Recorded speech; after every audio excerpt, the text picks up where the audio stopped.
네, 창세기 4장으로 들어와서 이제 에덴으로부터 추방을 당한 인간의 모습이 어떻게 펼쳐지는지, 가인과 아벨의 어떤 두 형제의 삶을 보면서 우리들에게 신라권, 이제 동산을 잃어버린 인간의 삶이 어떤 양상인지 우리들에게 아주 중요한 상징적인 대표가 되는 것이다라고 생각됩니다. 그래서 3장의 마지막이 에덴 동산으로부터 쫓겨나고 하나님의 두루 도는 화연검으로부터 동산의 생명나무기를 지키셨다라는 하나님의 어떤 뚜렷한 의지가 보여지죠. 하나님의 큰 구원 계획 속에서 다시 이 동산으로 돌아오기까지 인간이 맞이하게 될 수밖에 없는 타락한 인간의 땅의 풍경을 오늘 4장부터 우리가 발견하게 되는 것입니다. 1, 2절을 제가 다시 한번 읽어보겠습니다. 아담이 그 아내 하와와 동침하니 그녀가 임신해 가인을 낳고 말했습니다. 여호와의 도우심으로 내가 아들을 얻었다. 그리고 하와는 다시 가인의 동생 아벨을 낳았습니다. 아벨은 양을 치는 사람이 되고 가인은 농사를 짓는 사람이 됐습니다. 에덴 동산으로부터 추방을 당한 아담과 하와가 다른 곳에서의 삶을 이어가는데 먼저 자녀를 낳는 모습부터 우리들에게 보여주고 있죠. 첫 아들을 가인이라고 했는데 이때 말이 조금 우리들에게 마음에 남습니다. 여호와의 도우심으로 내가 아들을 얻었다. 네, 밑줄을 한번 그어보시기 바랍니다.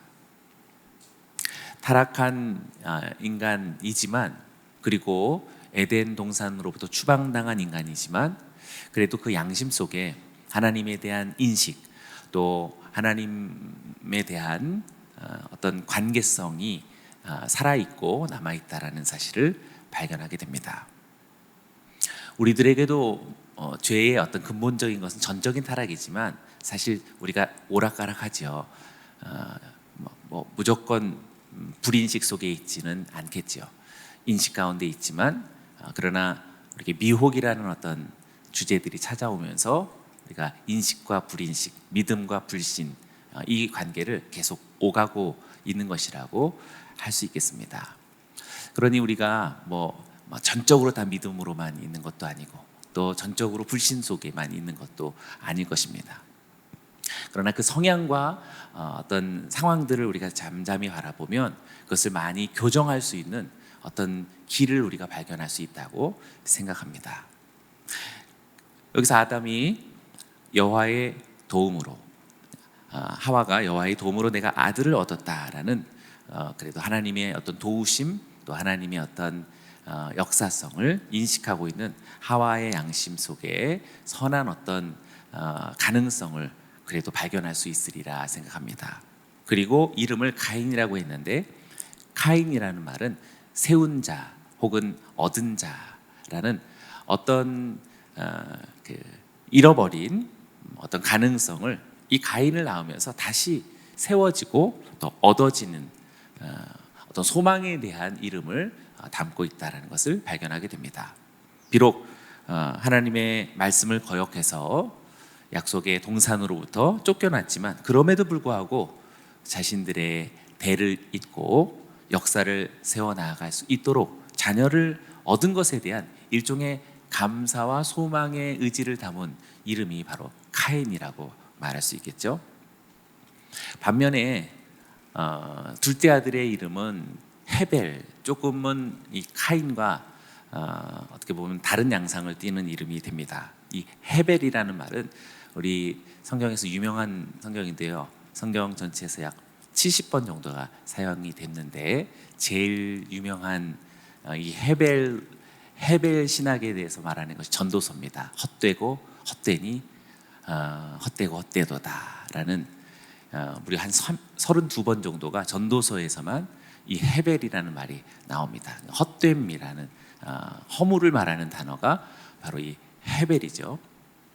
그러니 둘째 아들 헤벨을 낳으면서 헤벨이라고 이름 지은 것은 아마 가인을 낳고 그 이후로 살아가면서 그가 맡게 된 동산 바깥에서의 그 척박하고 그 거친 삶의 어떤 투쟁들 속에서 아마 이 하와와 아담의 어떤 심경과 마음에 아주 깊은 고통을 느끼고 있음이 이 둘째 자녀를 통해서, 이름을 통해서 반영되고 있다라고 말할 수 있겠습니다. 그래도 가인을 낳을 때쯤에는 어느 정도 소망과 또 어떤 의지를 갖고 있다면, 헤벨을 낳을 때부터는 굉장히 고통스러운 어떤 정감을 느낄 수 있겠죠. 저도 우리 가정들 신방해 보면 둘째 절대 안 납니다. 셋째는 있을 수 없습니다. 너무 막 고개를 절레절레 흔드는 그런 가정들을 이렇게 많이 보게 됩니다. 하물며 우리 믿음의 성도님들도 그런데, 지금 동산 바깥에 쫓겨난 아담과 하와가 첫째, 둘째, 또 셋째 자녀를 낳으면서 어떤 심경이었을지 우리가 이 두 자녀의 이름을 보면서도 느낄 수 있겠다 생각됩니다. 그러나 이름의 운명대로 사람의 삶과 생애가 결정되는 건 아니겠죠. 또 각자의 하나님과의 관계 속에서 그 인생이 결정된다라고 할 수 있겠습니다. 그래서 이름의 어떤 뜻으로 본다면 카인이 그래도 희망적이고 긍정적인 뜻을 가지고 있고, 헤벨로서의 아벨은 굉장히 좀 고통스러운 슬픔이 느껴지지만, 그러나 여기서 삶이 그냥 비인격적으로 결정되는 것이 아니죠. 두 인생이 어떤 결과가 펼쳐지는지 아주 짧은 표현이지만 단면적으로 알게 합니다. 2절의 하반절에 아벨은 양을 치는 사람이 됐고 가인은 농사를 짓는 사람이 됐다라고 말합니다. 보통 형을 첫 번째로 언급해야 될 텐데 지금 동생을 두 번째로 언급하고 있음 속에 약간의 뭔가 정확하게 말할 수는 없겠지만, 그래도 여기에서 두 인물의 어떤 삶의 어떤 그 여정, 어떤 방향의 한 큰 흐름을, 그래도 우선되어진 이 헤벨의 삶 속에서 어떤 하나님을 향한 더 인식에 근접한 마음이 더 깊지 않을까 생각됩니다. 함부로 말할 수는 없지만 아주 전혀 양상이 다른 지금 직업을 갖고 있죠. 아벨은 목축을 하고 있고 지금 가인은 농사를 짓고 있습니다. 전혀 상반된 그런. 그래서 이제 목축과 농사를 가인이 좀 실패했기 때문에 농사를 좀 부정시하는 게 있고, 또 진화론적인 관점 속에서 농업은 한참 후대에 나오게 되는 그런 인류의 어떤 문명이죠. 그리고 수렵과 채집, 그리고 약간의 목축, 이것이 인간의 초기의 어떤 진화론적인 관점이라고 말할 수 있고, 오늘 성경이 말하는 것이 맞습니다. 땅을 일구게 하셨던 그 지혜와 하나님의 어떤 문명의 기원적인 어떤 그 지식은 분명히 하나님께서 첫 인류에게 주셨던 것이다라는 것을 우리 명백히 가지고 있어야겠습니다. 그리고 홍수 이후의 삶이 또한 다르다라고 말할 수 있겠지요. 어찌되었든 둘째 아들은 목축을, 그리고 첫째 아들은 농업을 짓고 있습니다. 그래서 요즘에 나오는 아주 석학들이 쓴 문명에 대한 어떤 글들을 보면 사실 이 농업이 모든 인류를 이렇게 가장 빠른 속도로 이렇게 재앙에 가깝게 또 이기적인 삶으로서, 또 모든 오염과 환경의 어떤 붕괴의 삶으로서 가장 빠르게 이끈 최고의 1등 공신은 바로 농사다라고 그렇게 이야기합니다. 또 어떤 이는 지금 가나안 땅, 약속의 땅 팔레스타인이 농사짓기가 참 어려운 땅이죠. 물을 받아 놓아야 농사를 짓 수 있는데 이스라엘 땅은 대부분 다 땅으로 다 빠져나가는 땅이 되죠. 우리는 좋은 황토가 있어서 비가 오면 땅으로 다 버려지지 않는 땅들이 우리가 많아서 물을 저장해 놓을 수 있고, 그러니 농사를 잘 지을 수 있으니 우리가 이렇게 평야 곡창지대가 우리나라에 많이 있는 것을 보게 됩니다. 그래서 목축은 어쩔 수 없이 비가 와야만 풀이 있는 곳으로 이렇게 옮겨 다닐 수 있고 은혜를 쫓아다닐 수 있는 거지만, 농사는 스스로의 지혜와 방편과 기술과 안정적인 어떤 자기 노력을, 열심을 가지고 자기의 세계를 구축해 나가는 아주 좋은 방편이 되죠. 그런 면에 있어서 두 직업을 생각해 볼 수 있지만, 직업 자체를 그렇게 우리가 한정할 수는 없겠다 싶습니다. 그 문명 자체를 그렇게 단정 지을 수는 없겠다 싶습니다. 그러나 두 양상 속에서 목축은 늘 물을 쫓아다녀야 된다라는 측면에서 하나님의 은혜를 바라는 그런 마음의 성향과 삶의 양식을 발견할 수 있겠고, 농사는 방편만 주어지게 된다면 하나님을 크게 의지하지 않아도 자기 기술과 그리고 자기 지혜를 따라서 내일을 구상할 수 있고 저장할 수 있고 안정적 미래를 스스로 구축해 갈 수 있다라는 아주 교묘한 차이가 있는 것입니다. 그래서 어떤 직업과 문명 자체를 말할 수 없고 그 흐름 속에서 우리들의 어떤 인식의 차이를 얻을 수 있다라는 이야기죠. 이런 측면 속에서 3절과 5절 속에 그들이 하나님 앞으로 나아가는 어떤 모습의 큰 두 양상을 우리는 발견하게 됩니다. 제가 읽어보죠. 세월이 흐른 후 가인은 땅에서 난 것을 여호와께 제물로 가져오고 아벨은 자기 양떼의 첫 새끼들과 양떼의 기름을 제물로 가져왔습니다. 여호와께서 아벨과 그의 제물은 인정하셨으나 가인과 그의 제물은 인정하지 않으셨습니다. 가인은 몹시 화가 나서 고개를 떨구었습니다. 세월이 흐른 후에 가인과 아벨이 각각 수고한 소산을 가지고 하나님께 나아가지요. 하나님에 대한 인식이 있다라는 사실 속에 아까 얘기한 것처럼 믿음과 불신이 오가고 있다라는 것, 그리고 우리가 가능과 어떤 불가능한 구원과 심판이 계속 공존하고 있다는 사실을 우리 꼭 기억해야겠습니다. 그러니 오늘 우리가 이제 교회에 잠깐 오는 것 정도로 만족해서는 절대로 안 되는 거죠. 그냥 잠깐 나 예전에 세례 받았었어 이런 것으로 지금 하나님의 구원과 하나님의 심판을 단정 지을 수 없다는 사실에 우리 항상 경외하는 마음을 가져야겠습니다. 자, 어쨌든 이들이 각각의 자기가 수고한 소산을 가지고 하나님께 나갑니다. 그런데 여기서 그들이 드린 것이 좀 보여지죠. 가인은 괄호를 묶어보시죠. 땅에서 난 것을 여호와께 제물로 가져왔고, 그 다음에 아벨은 자기 양떼의 첫 새끼들과 양떼의 기름으로 제물을 가져왔습니다. 각각의 제물의 동그라미 해보시기 바랍니다. 둘 다 제물입니다. 이렇게 민하라는 말은 이제 나중에 레위기에서 가면 소제라고도 보통 이렇게 쓰지요. 곡식 제사로도 쓰지만 보통 이렇게 그 동물 제사에도 사용되게 되는 그런 제사의 이름이 되겠습니다. 어찌되었든 그들이 다 저마다의 제물을 가지고 하나님 앞으로 나아가지만 안타깝게도 5절 말씀 속에 가인과 그의 제물은 인정하지 않으셨고 4절 하반절에 아벨과 그의 제물은 인정하셨다. 여기서도 또 둘째 동생이 먼저 언급됐고 또 첫째 형이 다음에 언급되고 있지요. 계속해서 뭔가 우리들이 신호를 주는 것처럼 우리가 좀 이해할 수 있게 쉽게 기술의 어떤 방법론이 우리들에게 엿보입니다. 아담의 불순종으로 인해서 하나님과 영적으로 단절된 가정이 분명히 재물을 가지고 하나님과 어떻게든 관계적 상황으로 나아갈 수 있었다라는 하나의 증거가 여기 지금 가인과 아벨의 재물로 하나님 앞으로 나아가는 이 장면을 통해서 보게 되는 것입니다. 그런데 중요한 것은 지금 4절에서 아벨과 그의 제물 동그라미 해보시고 5절에서 가인과 그의 제물 동그라미 해보시기 바랍니다. 민하라는 말을 쓰기 전에 먼저 사람을 언급하고 있죠. 아벨과 그의 제물이라고 말했지 그냥 단순히 그의 제물이라고 말하지 않아. 아벨의 제물이라고 말하지 않았습니다. 그리고 가인의 제물이라고 말하지 않고 가인과 그의 제물이라고 말하고 있습니다. 그래서 바꿔 말하면 지금 제물도 중요하지만 중요한 것은 하나님은 제물에 관심이 있는 것이 아니라 제물을 드리는 그 사람에게 더 관심이 있다는 것을 보게 되지요.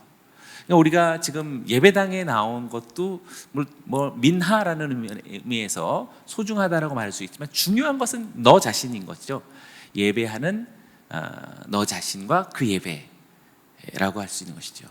우리가 하나님 앞에 드리는 어떤 우리의 마음의 헌신도 중요하지만 그러나 그 사람의 그 헌신이라고 말하는 것이 더 중요한 것입니다. 그러니 우리가 헌신이든지 예배이든지 하나님을 향한 우리들의 어떤 삶의 고백과 표현의 그 결과들은 그 주체자의 동기와 배경과 진정성 속에 먼저 정의될 수 있다라고 할 수 있겠습니다. 그러니 여기서 지금 정확하게 말하지는 않았지만 지금 아벨과 그의 제물, 가인과 그의 제물이라는 측면 속에서 하나님이 어떤 것을 받으시고 어떤 것을 받지 않으심에는 분명히 그 예배자, 제물을 드리는 자의 어떤 진정성 속에 하나님의 선택의 결과가 있다라는 사실을 우리들에게 발견이 됩니다. 제물보다도 선행되어서 제물 드리는 사람의 더 큰 문제가 있다라는 것을 우리는 여기서 발견하게 되는 것입니다.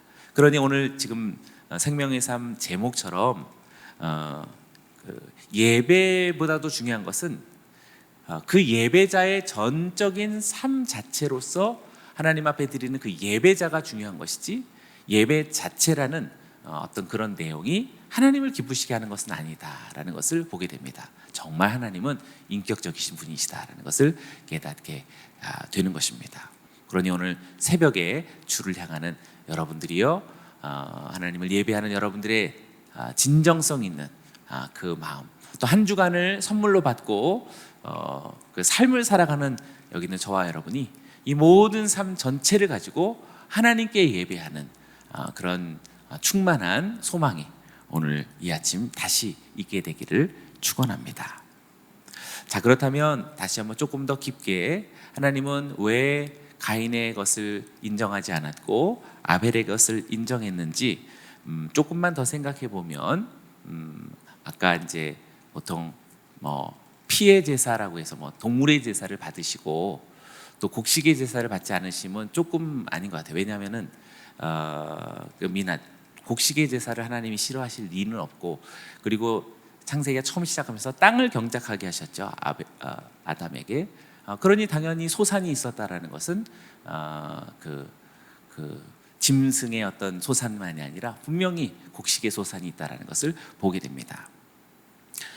그렇다면 지금 아벨에서 눈에 띄는 어떤 표현 중에 아주 저는 중요하게 눈에 딱 걸리는 것은 첫 새끼입니다. 첫 새끼에 동그라미 해보시기 바랍니다. 빼꼬라라고 하는 이 첫 새끼라는 말은 우리가 강조하죠. 우리가 호대시, 월삭, 초하루. 이것은 초하루 자체가 중요한 것이 아니라 범사 속에서 하나님 우선주의를 말하는 것이기 때문에 중요합니다. 그래서 계속 강조하죠. 그래서 오늘 월요일도 사실 어떤 의미에서 굉장히 중요해요.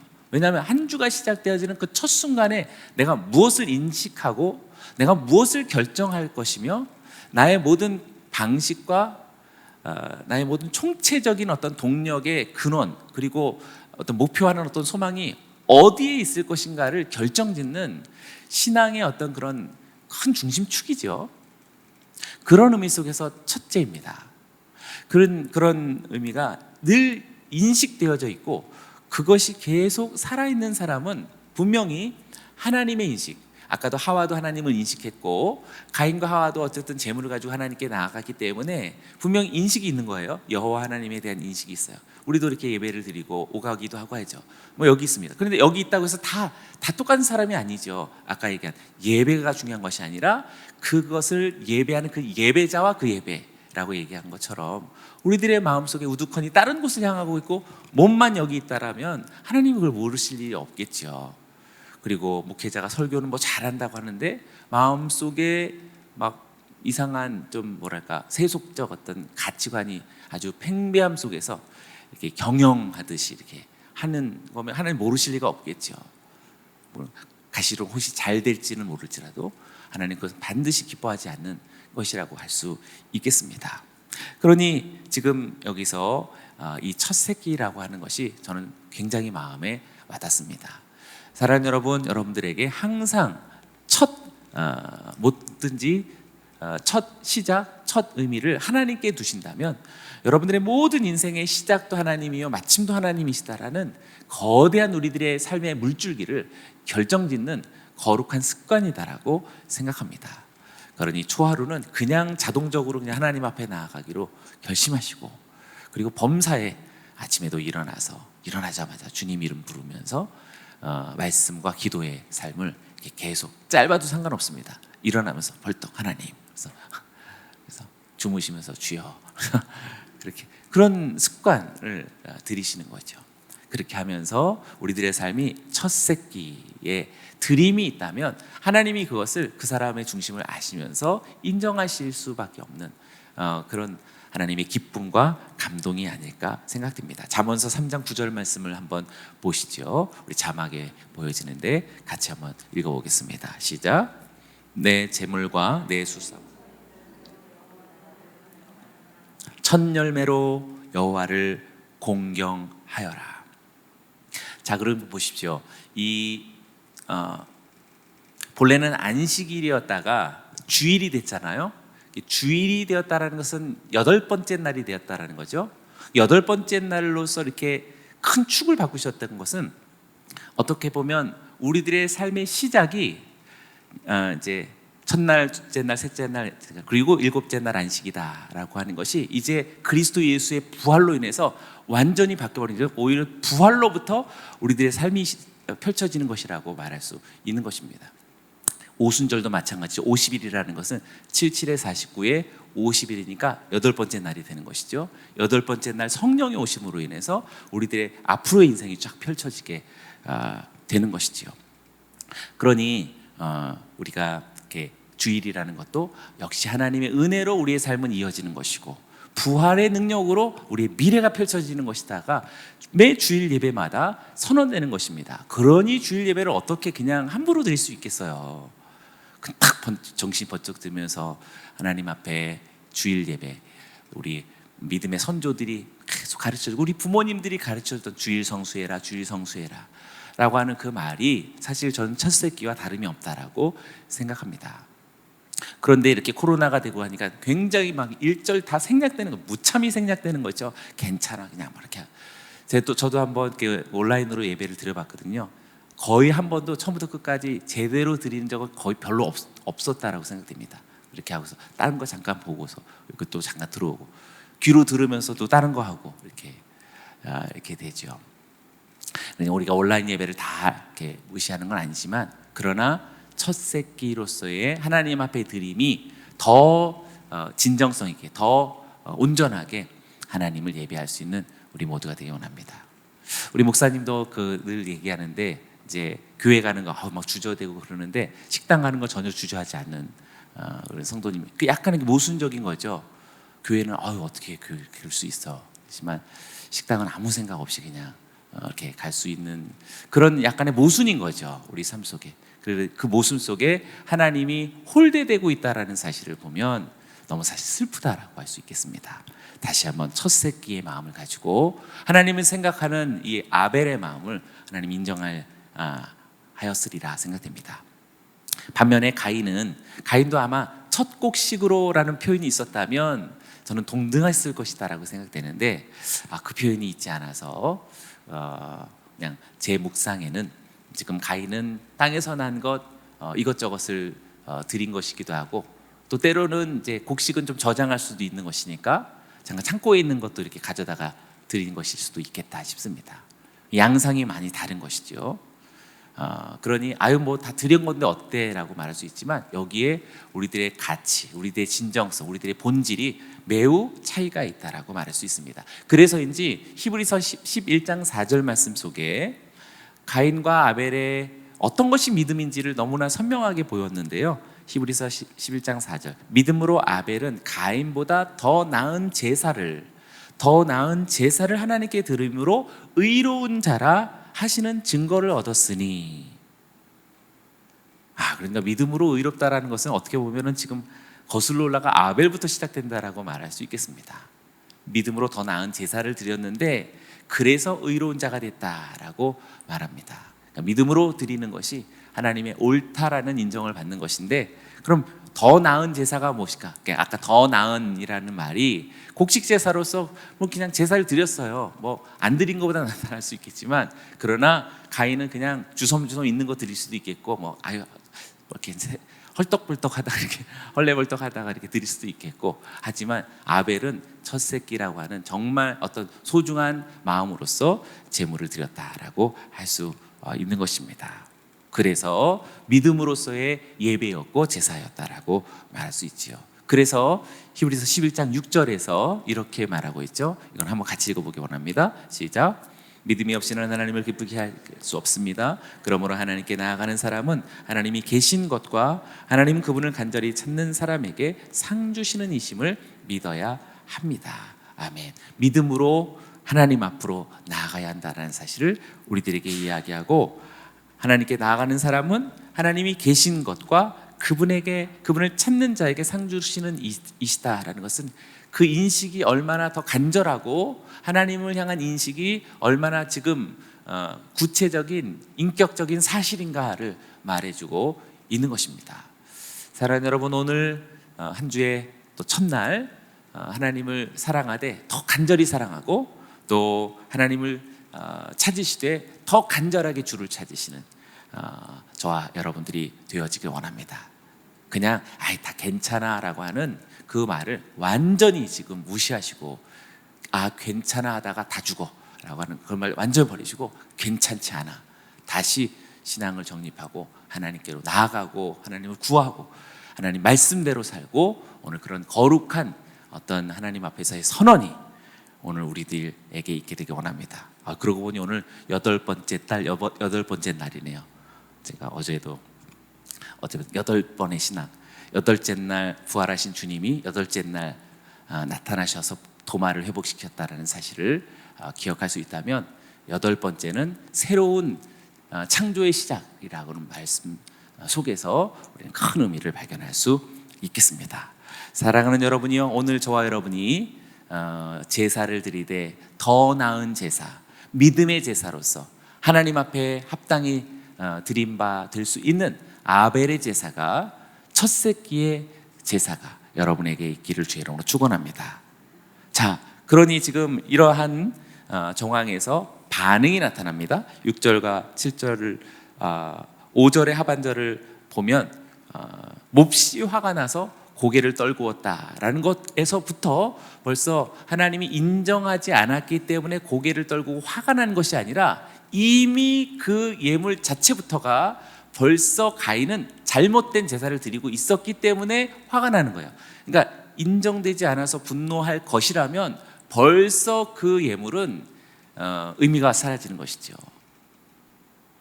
이런 걸 보면 우리가 정말 조심해야겠습니다. 예를 들어서 우리가 많이 어떻게 하다 섭섭해지잖아요. 근데 그걸 다 망쳐버리는 그게 되죠. 어떤 화가 나면 확 엎질러 버릴 때 있잖아요. 그런 것이 우리 굉장히 중요하고 무서운 것입니다. 왜냐하면 그래서 그런 것인가? 아니, 원래 내 바탕이 벌써 잘못된 거예요. 벌써 잘못된 것이니까 이렇게 혹시 뭔가 예상치 못한 것이 있었다고 해서 망쳐버리진 않거든요. 근데 지금 가인은 지금 벌써 망쳐버리는 거죠. 벌써 지금 가인이 하나님 앞에 곡식으로서 제물을 드릴 때는 하나님 생각한 게 아니에요. 그냥 관례로부터 오던 것들이 있다 보니까 그냥 억지로 하던 거지, 하나님을 생각해서 했던 것이 사실 아니었다는 것이죠. 그러니 받지 않은 것으로 대해서 격분하고 있고, 그 삶은 점점 더 꼬리를 물면서 미궁으로 빠져 들어가는 것을 보게 됩니다. 그래서 지금 6절과 7절 속에 하나님께서 이렇게 말씀하시죠.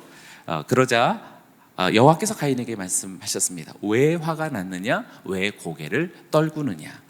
만약 내가 옳다면, 괄호를 묶어보시고, 어째서 얼굴을 들지 못하느냐? 그러나 내가 옳지 않다면, 괄호를 묶어보시고, 죄가 문 앞에 도사리고 있을 것이다. 죄가 너를 지배하려 하니 너는 죄를 다스려야 한다.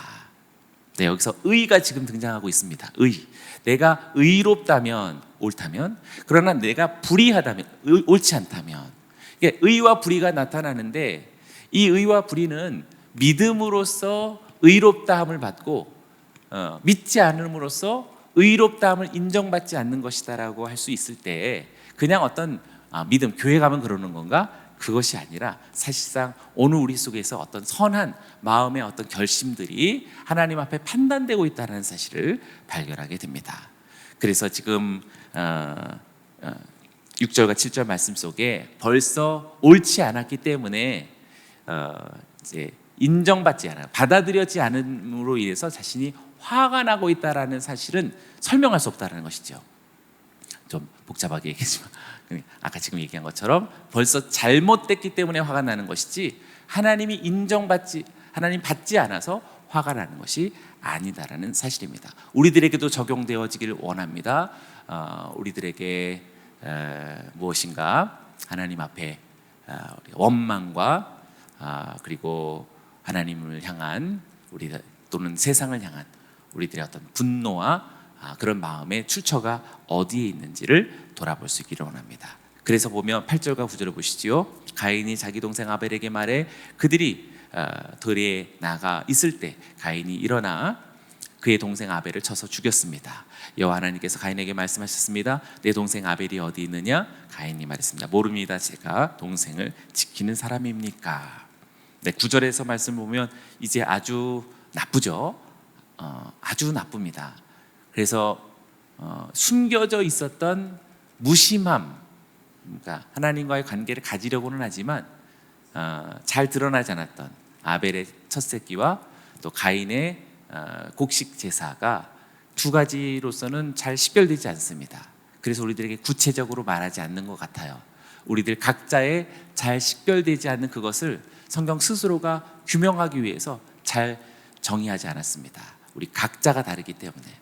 그러나 벌써 그 출처부터가 하나님 앞에 옳고 옳지 않고 있음이 있기에 받아들여졌고 받아들여지지 않음이 있는 것이요, 그리고 그 결과로서 극심한 분노뿐만 아니라 나아가서는 살해하는 그런 결과까지 있고, 살해 이후에도 아주 태연스럽게 지금 자기 공작을 하고 있는 것이죠.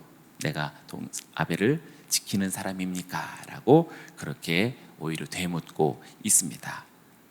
하나님은 밝히십니다. 10절을 보시지요. 내가 무슨 짓을 저질렀느냐? 내 동생의 피가 땅에서 내게 울부짖고 있다.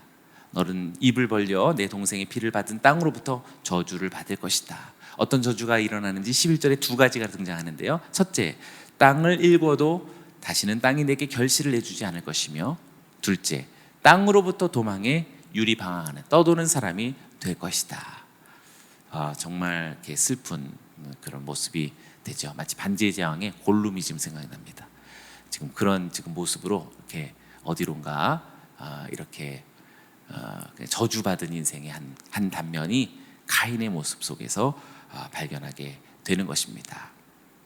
일종의 큰 형벌을 받음인데 하나님의 이 형벌은 무자비한 어떤 형벌이 사실은 아닙니다. 13절과 14절에서 가인의 어떤 애절한 어떤 그런 간구가 나타나죠. 그때 15절 속에 하나님은 이런 장치를 주십니다. 여호와께서 말씀하셨습니다. 그렇지 않을 것이다. 누구든 가인을 죽이는 사람은 7배로 복수를 당할 것이요, 그리고 여호와께서 가인에게 한 표를 주셔서 누구든 만나는 사람에게 가인을 죽이지 못하게 하셨습니다 라고 말합니다. 진노 중에라도 하나님은 긍휼을 버리시는 하나님이 아니심을 우리들에게 이야기하고 있습니다. 그러니 아주 희미할지라도 하나님 앞에서 가능성은 충분히 있다라는 것을 오늘 우리들에게 남기고 있는 것이죠. 하나님은 이렇게 끝없는 사랑에 이렇게 여지를 남겨두고 계시는 분이시다라는 것을 우리들에게 밝혀주고 있습니다.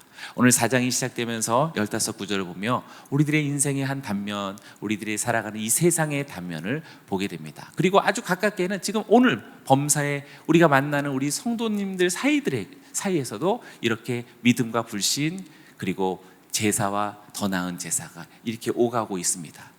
그냥 괜찮아 하면서 무심코 드렸던 삶의 한 여정들이 어떻게 보면 지금 이 그림자 속에 우리가 놓여 있다라고도 말할 수 있겠고, 코로나로서 예배냐 온라인이냐 두 가지는 이것이냐 저것이냐가 중요하지 않고, 그래서 성경이 지금 가인의 예배와 또 아벨의 예배를 아주 선명하게 말하고 있지 않지만 그것을 들여다볼 수 있게끔 조금씩 힌트를 주고 있는 것 같다 생각됩니다. 그러니 여러분, 오늘도 그 힌트를 눈여겨보고 우리들에게 첫 새끼의 제사가 다시 회복되고 모든 것이 하나님 제1주의가 오늘 하나님 앞에 선명하게 선언되어지는 그런 거룩한 시작이 오늘 우리 모두에게 있기를 주의 이름으로 축원합니다.